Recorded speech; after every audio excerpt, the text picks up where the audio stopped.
नमस्कार दोस्तों, हम यूरेका एकेडमी में आपका स्वागत करते हैं। हिंदी भाषा और साहित्य की चर्चा हम लोग करने जा रहे हैं। भाषा और साहित्य का अध्ययन करने से पहले सबसे आवश्यक ये समझ लेना है कि भाषा कहते किसे हैं।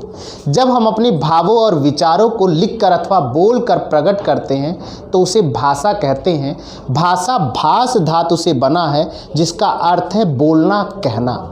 जब हम अपने भावों और विचारों को लिखकर अथवा बोलकर प्रकट करते हैं तो उसे भाषा कहते हैं।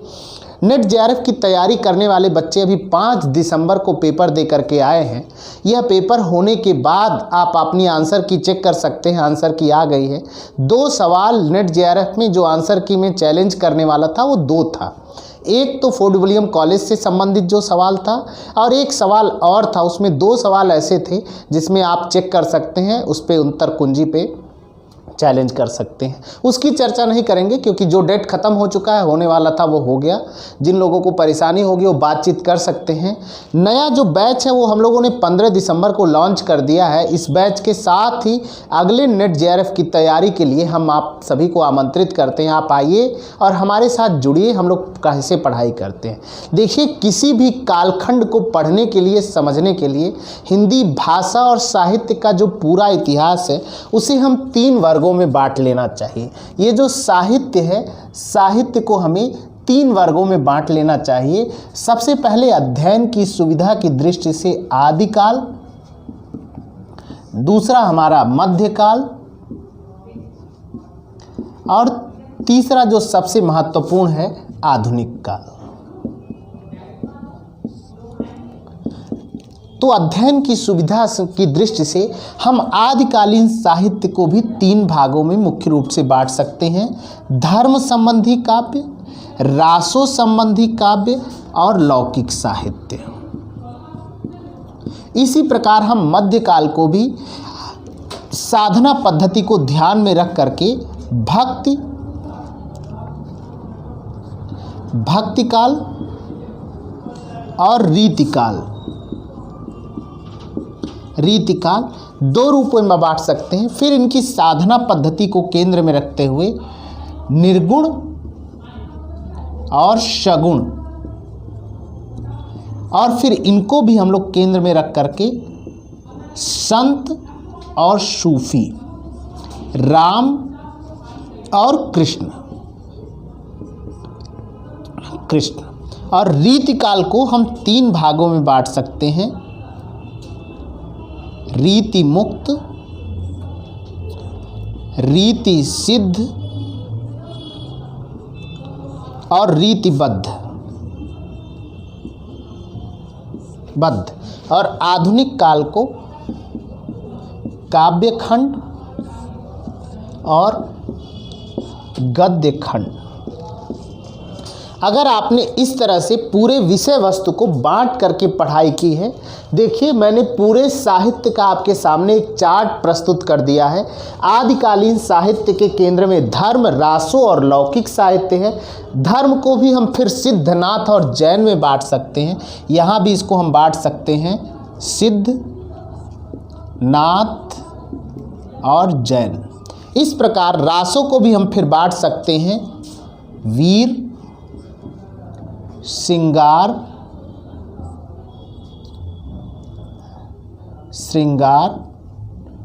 उपदेश। इस प्रकार पूरे के पूरे साहित्य को अध्ययन की सुविधा की दृष्टि से हम इसे बांट सकते हैं और इसका अध्ययन कर सकते हैं। यदि आप इस तरह से क्रमवार अध्ययन करते हैं तो आप परीक्षा में अवश्य सफलता प्राप्त करेंगे। अगर हिंदी साहित्य को पढ़ने की एक तकनीकी तौर पे जानकारी रखी जाए तो हम ये तरीका अपना सकते हैं कि किसी कालखंड को इसके कवियों के नाम, इनकी रचनाएं, इनकी प्रमुख प्रवृत्तियां और इनकी प्रमुख पंक्तियां, ये 5 बातें अगर हम ध्यान रखने तो किसी भी कालखंड को हम पढ़ सकते हैं, समझ सकते हैं।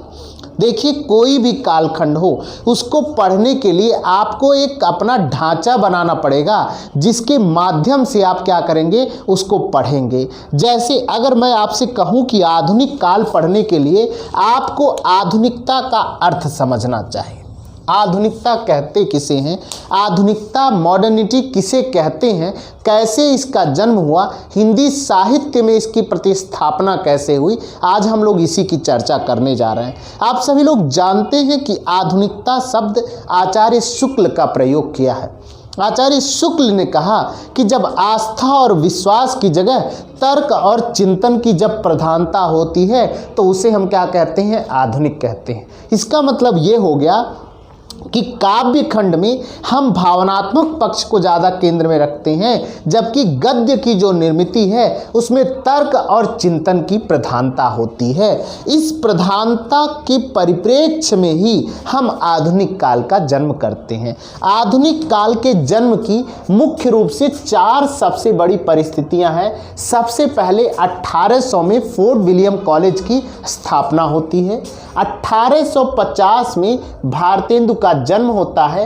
1854 में वुड डिस्पैच आता है और 1857 में भारत में प्रथम स्वाधीनता की क्रांति हो जाती है। इस प्रकार किसी भी कालखंड के जन्म की जो सामाजिक, राजनीतिक, सांस्कृतिक परिस्थितियां हैं उनका मूल्यांकन कर ही हम कालखंड के विशेष की परिस्थितियों को पढ़ सकते हैं। अब हमें यह ध्यान देना होगा कि फोर्ट विलियम कॉलेज में गिलक्राइस्ट की अध्यक्षता में सदा सुखलाल और लल्लू लाल 2 आचार्य हुए। उन्होंने भाषा में अपना काम शुरू किया। इसी समय फारसी भाषा में, आप जानते हैं कि आज़ादी से पहले फारसी भाषा में काम होता था। 1850 में भारतेंदु का जन्म होता है। नव जागरण या पुनर्जागरण के अग्रदूत के रूप में हम अग्रदूत के रूप में भारतेंदु को मानते हैं। आचार्य रामविलास शर्मा ने कहा कि जो नव जागरण है उसके 2 भेद कर दिए, पुनर्जागरण और नव जागरण। जो भक्ति काल का जागरण था उसे हम क्या करते हैं, नव जागरण के रूप में देखते हैं, जबकि जो आधुनिक कालखंड का जागरण है उसे हम पुनर्जागरण के रूप में देखते हैं।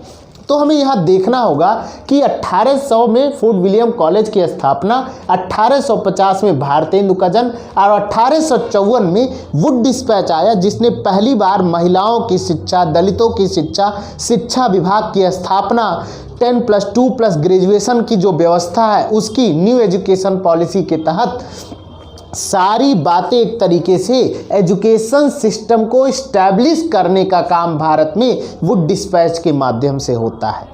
जो 1835 का विवाद था, लॉर्ड मैकाले का प्राच्य और प्राचीन विवाद, इसको ख़त्म करके जो पहली शिक्षा नीति आई वो 1854 की रही। और इसी सब के कारण 1857 में आधुनिक काल में स्वाधीनता का आंदोलन, स्वाधीनता की क्रांति होती है। अब ये समझना चाहिए कि इसकी सामाजिक परिणति कैसे हुई।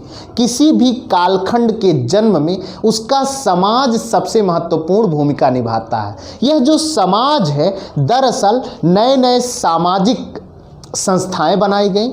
जो हमारे भारतीय समाज की रूढ़िगत परिस्थितियां थी उनका मूल्यांकन किया गया। सती प्रथा, बाल विधवा, विधवा समस्या, छुआछूत जैसी बड़ी सामाजिक संस्थाओं को नए नए जो सामाजिक संस्थान आए उन्होंने उसका विरोध किया और उसको शिक्षा के माध्यम से ख़त्म करने का प्रयास किया।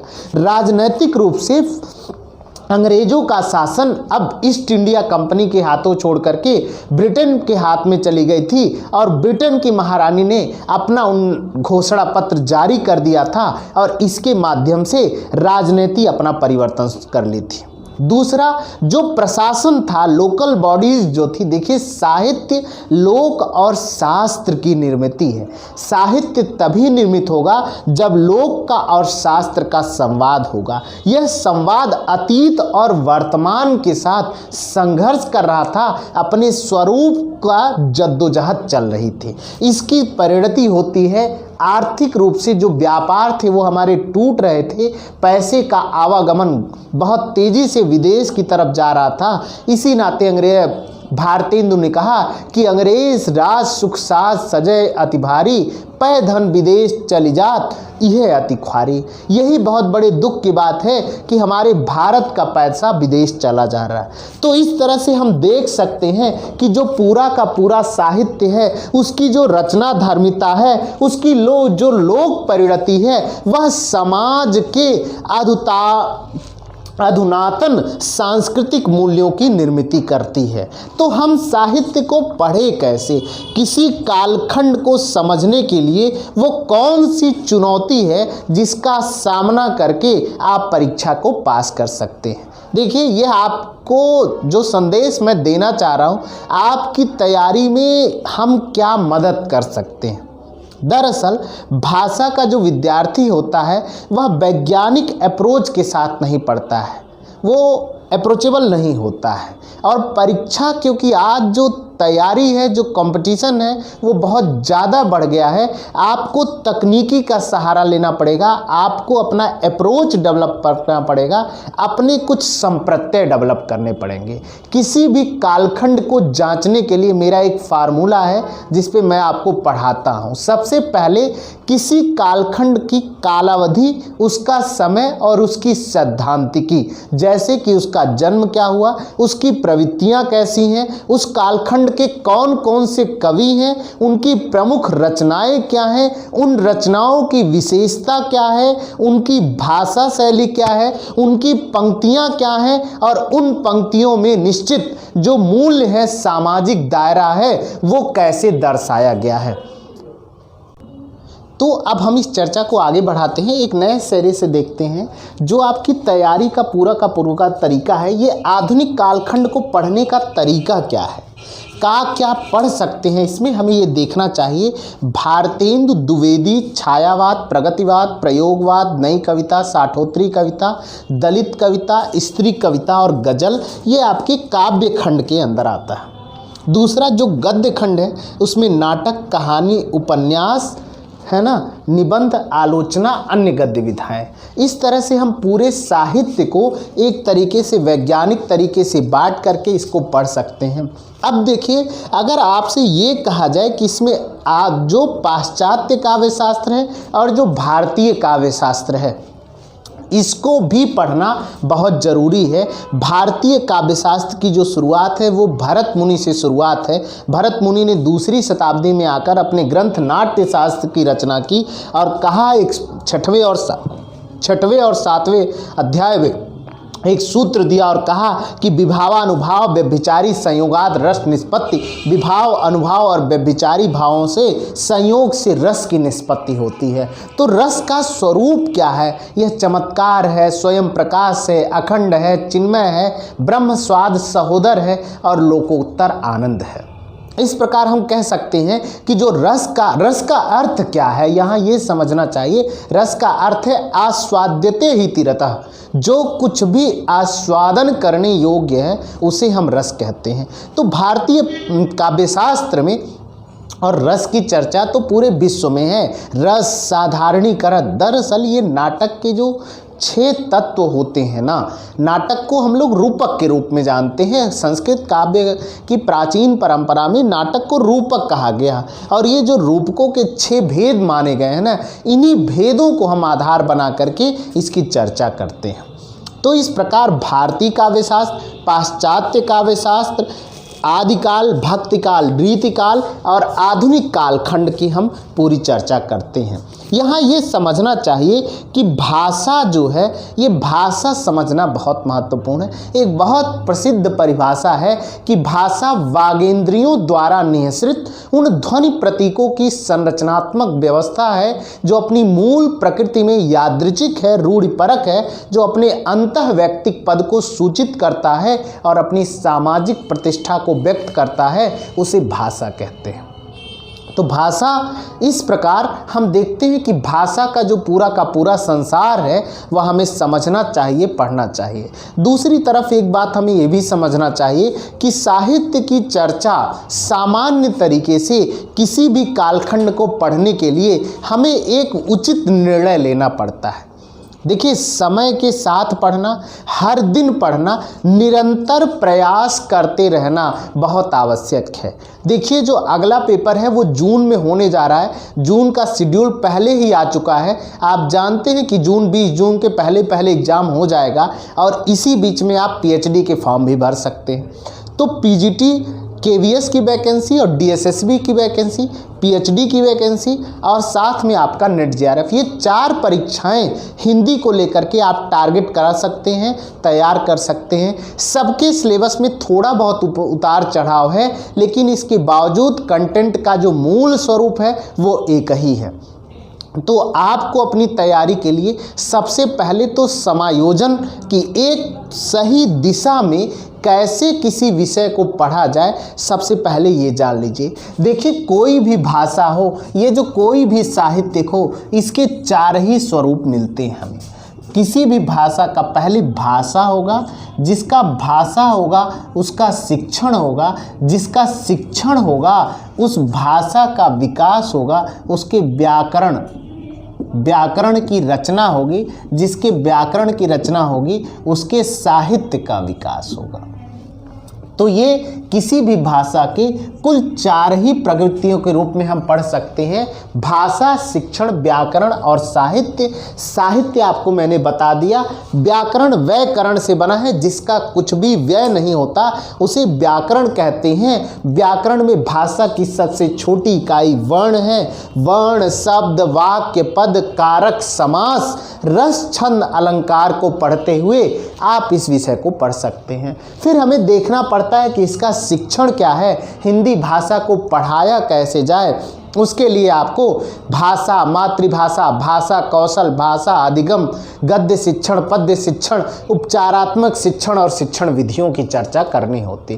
फिर हमें भाषा के अंदर की भाषा, बोली, उपभाषा, भाषा का क्षेत्र क्या है, भाषा की संवैधानिक स्थिति क्या है, भाषा का स्वरूप क्या है, भाषा का विस्तार कैसे हुआ, उद्भव और विकास को लेकर के हम किसी भी भाषा के, दुनिया की कोई भी भाषा हो, इसकी चर्चा इसी के आधार पर कर सकते हैं।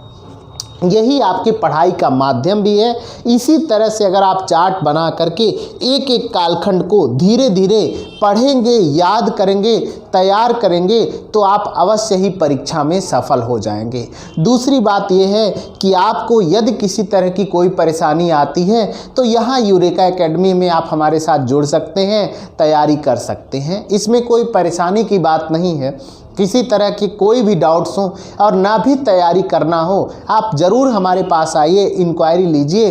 कुछ दिन जो फ्री डेमो क्लास होता है आप वो भी ले करके अपनी पढ़ाई को एक दिशा दे सकते हैं, तैयारी कर सकते हैं। इसी के साथ मैं अपनी बातचीत को यहाँ विराम देता हूँ। यह एक चैप्टर था जिसे मैं एक ट्रायल के तौर पे आपके सामने प्रस्तुत किया। नए बैच का आपसे अनुरोध है कि आप आएँ, जुड़ें और हम लोग, जैसे कहा जाता है कि कारवां बढ़ता चला, है ना, लोग जुड़ते जाएंगे और कारवां बढ़ता जाएगा। मैं ऐसी अपेक्षा करता हूं कि वर्ष 2020 आप सभी की मंगल कामना के साथ। देखिए, एक बहुत बड़ी बात है कि महाकवि ने कहा कि मंगल भवन अमंगल हारी, द्रबहु सुदशरथ अजिर विहारी। मंगल को देने वाली, अमंगल को दूर करने वाली, ऐसी हमारी भाषा और साहित्य के माध्यम से इस राम की कथा का हम लोग शुरुआत करते हैं, है ना। तो जम के पढ़िए, याद करिए, तैयार करिए। कहीं किसी प्रकार की कोई समस्या हो तो आप हमारे साथ आ सकते हैं, तैयारी कर सकते हैं। आपका बहुत धन्यवाद।